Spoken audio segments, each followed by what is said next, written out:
13 de junio, en el nombre del Padre, y del Hijo, y del Espíritu Santo. Amén. La Ciprensa nos recuerda que entre otros santos del día de hoy podemos recordar a San Antonio de Padua. Nació en Lisboa en 1195, santo franciscano de origen portugués, sacerdote y doctor de la Iglesia.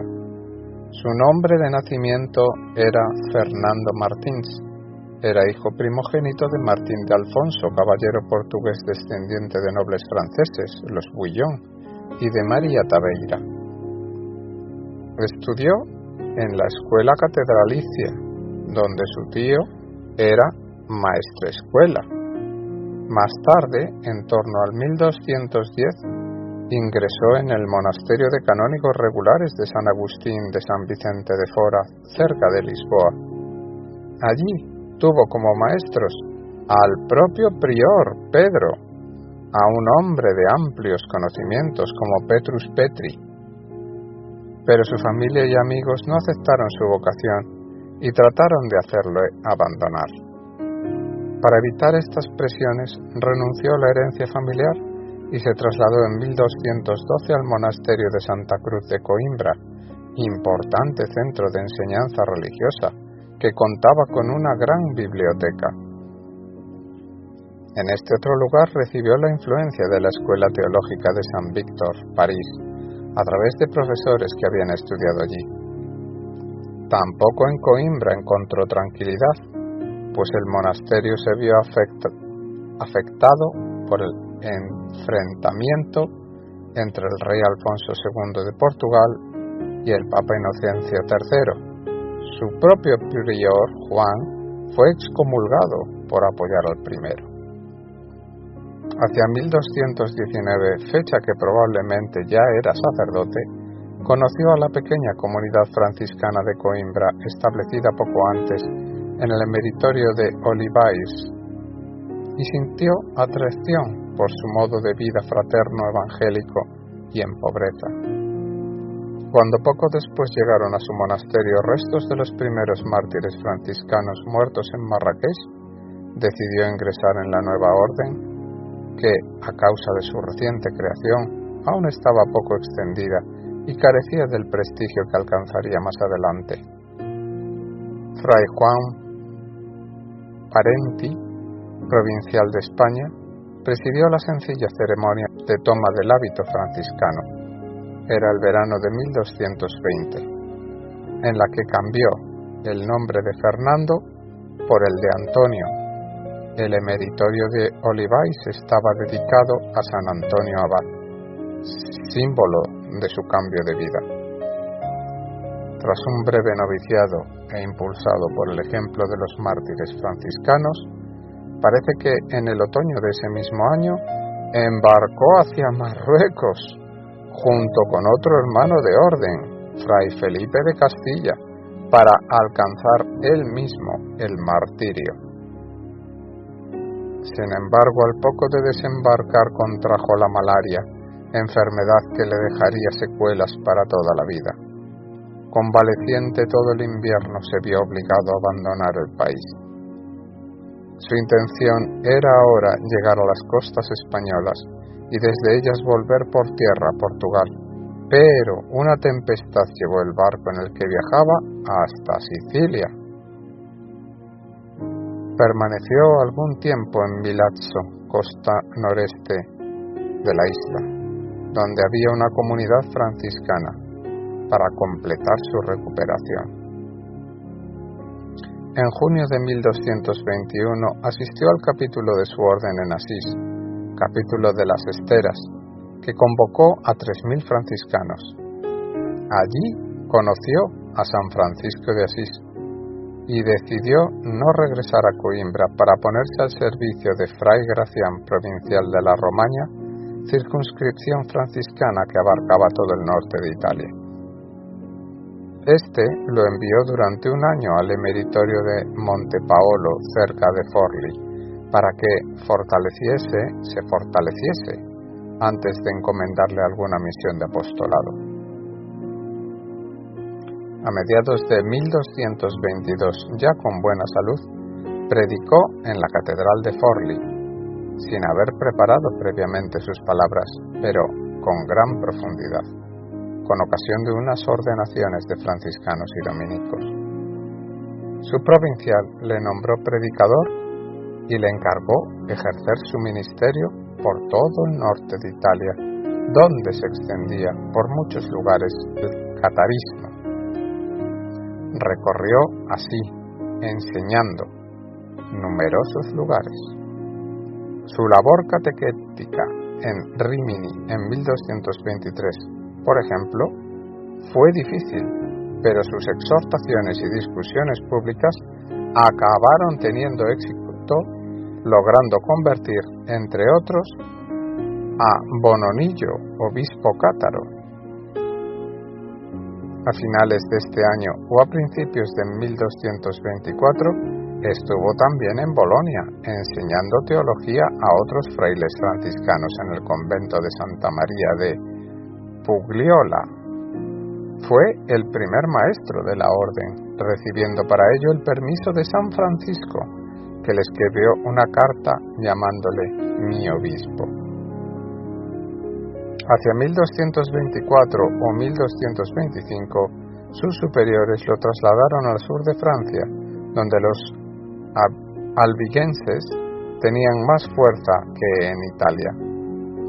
Su método para combatir aquella herejía consistió en llevar una vida ejemplar, en charlas con los no creyentes y en catequesis para fortalecer la fe de los cristianos. Prosiguió su enseñanza teológica en Montpellier, donde se formaban los franciscanos y los dominicos que iban a predicar en la región, y en Tolosa, ciudad con fuerte presencia albigense. Además de ser guardián del convento de Le Puy-de-Velay, al oeste de Valencia y Lyon, y desde el capítulo de Arles en 1225, custodio de Limoges. Como tal, estableció la residencia de los franciscanos de la ciudad en una antigua ermita benedictina y fundó un convento cerca de Brieve. A finales de 1225 participó en el sínodo de Bourges, que examinó la situación de la región. San Antonio de Padua señaló a los prelados la necesidad de vivir sencillamente para dar ejemplo. El obispo de Bourges, Simón de Sully, respondió a sus palabras y aplicó en lo sucesivo la reforma de costumbres, ayudándose de franciscanos y dominicos para la evangelización de su diócesis. La muerte de San Francisco el 3 de octubre de 1226 le obligó a viajar a Asís como custodio de Limoges para asistir al capítulo general, que debía elegir nuevo ministro general. Este tuvo lugar el 30 de mayo de 1227, siendo elegido Fray Juan Parenti. Buen conocedor de la valía de Antonio, le nombró provincial de la Romaña. Muy querido por sus frailes, recorrió los lugares de su provincia donde había conventos franciscanos. Uno de ellos fue Vercelli, donde predicó en la catedral con gran impacto y conoció al teólogo y canónigo regular Tomás Galo. También por entonces debió estar durante estancias largas en Padua, donde fundó una escuela de franciscanos y comenzó a escribir una serie de sermones. Fruto de su labor fue el aumento de las misiones de predicación y la fundación de numerosos conventos. En el capítulo general de 1230, reunido con ocasión del traslado de los restos de San Francisco a su Basílica de Asís, pidió a Parenti que le retirase del cargo a causa de su mala salud.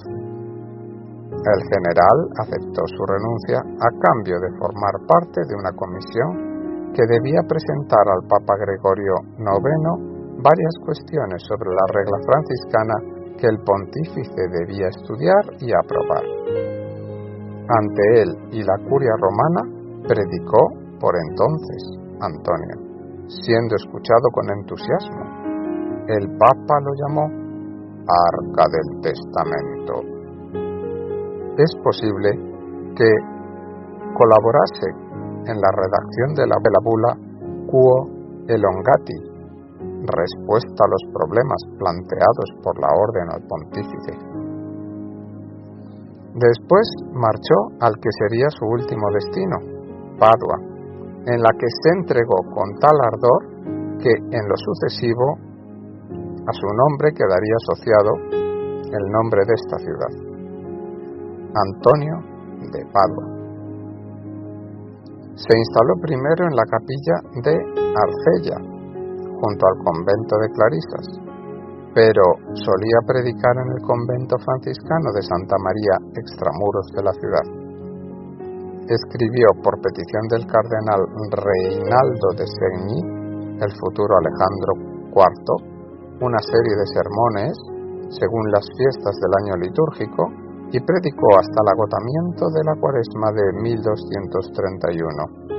A sus sermones diarios asistió gran parte de la ciudad y consiguió del Consejo Mayor de la ciudad la liberación de los deudores presos por no tener medios con que pagar sus deudas, origen del Estatuto de San Antonio. Poco después, el podestá Esteban Badoer le rogó que solicitase al poderoso Efelino IV da Romano la liberación de varios nobles paduanos que tenía prisioneros. De este modo viajó a Verona y se entrevistó con Efelino, aparentemente sin éxito, si bien unos meses después de la muerte de Antonio acabaría por ceder.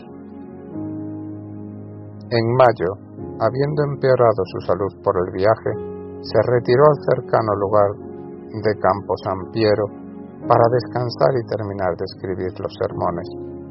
Pero la gente tuvo conocimiento del lugar en el que estaba y acudió en masa a oírle y a pedirle consejo.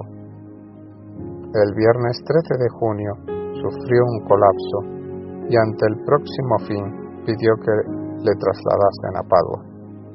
Así se hizo, aunque para evitar las multitudes se detuvieron en Arcella, donde murió Antonio esa misma tarde tras recibir la extrema unción y recitar los salmos penitenciales.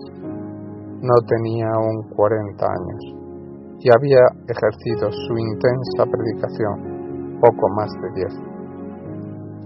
Orador sagrado, fundador de hermandades y de cofradías, teólogo y hombre de gobierno, dejó varios tratados de mística y de ascética y se publicaron todos sus sermones. Un año después de su muerte fue beatificado. Su culto muy popular se generalizó a partir del siglo XV. Su representación más valiosa se debe a Goya, quien lo plasmó en San Antonio de la Florida. Fue proclamado doctor de la Iglesia en el año 1946 y su fiesta, su santoral como santo, se celebra el 13 de junio. Bendito San Antonio de Padua, ruega por nosotros pecadores. Amén.